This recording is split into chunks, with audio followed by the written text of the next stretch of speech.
नमस्कार, आप देख रहे हैं हिंदी खबर एक्सप्रेस। मैं आपके साथ अक्षिता मौर्य। आइए रुक करते हैं खबर की ओर। हैदरगंज थाना अध्यक्ष मोहम्मद अरशद को सस्पेंड करने की मांग को लेकर दूसरे दिन भी धरना जारी। समाजवादी पार्टी व अखिल भारतीय चाणक्य परिषद ने धरने को दिया समर्थन। हैदरगंज थाना क्षेत्र में नाबालिग छात्रा की आत्महत्या का मामला। हैदरगंज थाना अध्यक्ष मोहम्मद अरशद को सस्पेंड करने की मांग को लेकर दूसरे दिन भी तिकुनिया पार्क में धरना जारी। सपा नेता पवन पांडे व अखिल भारतीय चाणक्य परिषद ने धरने को दिया समर्थन। जब तक थाना अध्यक्ष नहीं होंगे सस्पेंड, धरना जारी रहेगा। अखिल भारतीय चाणक्य परिषद के अध्यक्ष कृपा निधान तिवारी के नेतृत्व में चाणक्य परिषद का एक प्रतिनिधि मंडल एसएसपी राजकरण नैयर से मिला। थाना अध्यक्ष को सस्पेंड करने की किया मांग। कृपा निधान तिवारी के मुताबिक एसएसपी राजकरण नैयर ने मामले की जांच सीओ अयोध्या आशुतोष तिवारी को सौंपी। थाना हैदरगंज क्षेत्र में एक हफ्ते पूर्व अपने शिक्षक से प्रताड़ित नाबालिग छात्रा ने कर ली थी आत्महत्या। हैदरगंज पुलिस पर लगा प्रताड़ित व सुलह करने का दबाव का आरोप। धरने की खबर सुनते ही हैदरगंज पुलिस ने आरोपी शिक्षक को गिरफ्तार कर भेजा था। विशाल श्रीवास्तव की रिपोर्ट। जमहूरिया समाज सेवी हैदरगंज। मामला ये है कि एक हमारे यहाँ लड़की आत्महत्या कर लेती है दूसरे के दबाव में आके अध्यापक के।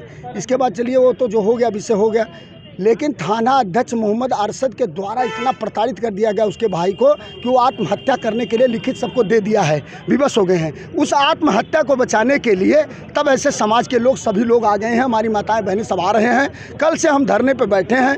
हमारी कोई सुनवाई ना हो करके, बल्कि रात में पुलिस यहाँ 100-150 घेर ली, जिसमें माननीय हमारे कृपा निधान तिवारी ब्राह्मण समाज के और हमारे किसान यूनियन के दिनेश दुबे जी और एक अर्चना तिवारी हैं समाज सेवी, वो लोग मोर्चा थामे तो हमारी जान बची। छायाकार बंधुओं, मैं क्या बताऊं, रात में 10 बजे कैसी स्थिति गुजरी है। कह रहे थे कि उठो उठो, कुछ नहीं, धरना हटाओ धरना। अरे हमने कहा भैया मैं कोई मारपीट नहीं कर रहा हूँ, मेरे पास कोई डंडा है लाठी है, मैं कोई गाड़ी तोड़ रहा हूँ, कहीं गाली दे रहा हूँ।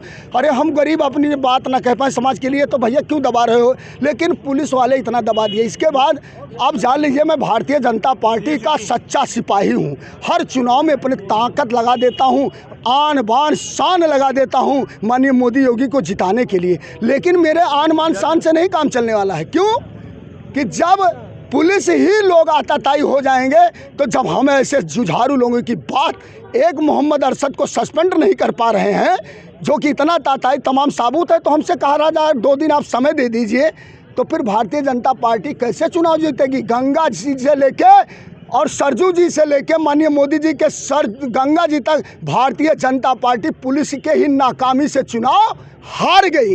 और ये परिणाम आज मैं समझा। मैं जब लड़ाई में आया मैं तो सोच रहा था कि लोग झूठे पुलिस पे आरोप लगा रहे हैं, लेकिन मुझे आज पता चला कि ये वास्तव में उपेंद्र दुबे जो समाज कहता है, लोग कहते हैं सच है, मीडिया बंद निकालते हैं सच है। अरे कल से हम बैठे हैं, वो झलाई झेल रहे हैं कि किसान यूनियन के अगर अध्यक्ष और हमारे समाज के लोग न लगते और तमाम समाज के लोग आ रहे हैं, और हम अगर उनको अभी सस्पेंड या उनको नहीं करते लाइन हाजिर, तो आप जान लीजिए यह धरना रुकने नहीं। इसके बाद हमारे और तमाम पदाधिकारी आ रहे हैं, निर्णय लेंगे, हजारों की संख्या में पहुंच रहे हैं। इसके बाद जो कहेंगे यहां से लेके माननीय मुख्यमंत्री तक लड़ूंगा। अगर मैं जिंदा रहा तो, अगर पुलिस ने मेरा इनकाउंटर कर दिया, झूठे असलहा पकड़ा के गोली मार दिया, लाठी उठा के तोड़ टाड़ डाला, तो कोई बात नहीं है, तब समाज लड़ेगा। जब तक मेरे खून में जिस्म में ताकत रहेगी, मोहम्मद अरशद को सस्पेंड करवा के रहूँगा, मर जाऊँगा तो समाज लड़ेगा। यह मेरा वादा है। आप लोगों से यही विनम्र निवेदन, इस आवाज़ को मेरी दूर तक पहुँचाइए। भारतीय जनता पार्टी में जब से मैंने होश संभाला है, तब से भारतीय जनता पार्टी का काम कर रहा हूँ। आज मैं यहाँ इसलिए आई हूँ कि हमारे देश में लोग कहते हैं कि बेटियाँ सुरक्षित हैं, बेटी पढ़ाओ बेटी बचाओ। बेटियाँ कैसे पढ़ें और कैसे बचें, आप खुद बताइए कि एक नाबालिग बच्ची के साथ अगर उस विद्यालय का शिक्षक ही इस तरीके की आत्मशर्मिंदगी वाला काम किया, तो हमारी बेटियां कहाँ तक सुरक्षित हैं। हम ये नहीं कह रहे हैं कि हम कोई ब्राह्मण, कोई क्षत्रिय, कोई मोहम्मदन, किसी की बात नहीं। बात यहाँ एक बेटी की है कि एक बेटी हमारे देश में सुरक्षित नहीं है। वो विद्यालय गई, उसके साथ इतना बड़ा जुर्म हुआ और वो न्याय मांगी तो उसका रिपोर्ट नहीं दर्ज किया गया और वो आज आत्महत्या कर ली। और उसके आत्महत्या करने के बाद वो मोहम्मद अरशद जो है वो क्या है अपने आप को भाई, कि वो रिपोर्ट के लिए वो उसके भाई को धमका रहा है। वो क्या उसके भाई को ख़त्म करा के क्या पाएगा, पूरे समाज को ख़त्म कर लेगा अकेले। नहीं कर पाएगा ना, तो इसमें अगर यहाँ के लोग नहीं साथ देंगे तो ये लोग आगे अपनी लड़ाई जारी रखेंगे। उस साथ में हम इसलिए हैं कि एक बेटी के साथ अन्याय हुआ है। हम इसलिए कह रहे हैं कि उसका जो ट्रांसफ़र की बात आ रही वो तो आ ही रही है, लेकिन उसके भाई को भी सुरक्षित रखा जाए ना। वो भाई क्यों मजबूर हो रहा है कि उसकी बहन भी गई और वो भी जाए देश से? ऐसा मजबूर क्यों किए पुलिस वाले? पुलिस वालों की आंखें कहाँ हैं? इसके साथ प्रशासन कहाँ है? हैं?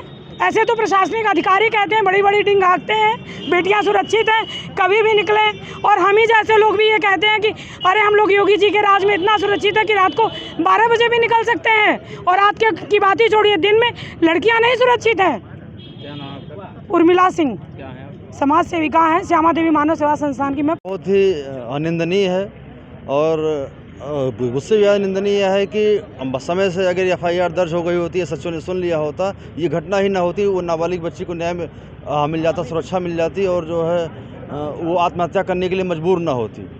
तो हमारा प्रशासन से, शासन से, सरकार से ये कहना है कि जो भी इस तरीके के अधिकारी हैं जो समय से जाने पर FIR दर्ज नहीं करते हैं, यह भी एक जो निंदनीय अपराध है और उन पे जो है कठोर कार्रवाई हो और उनको सस्पेंड किया जाए। इस खबर में बस इतना ही। बने रहिए हिंदी खबर एक्सप्रेस के साथ।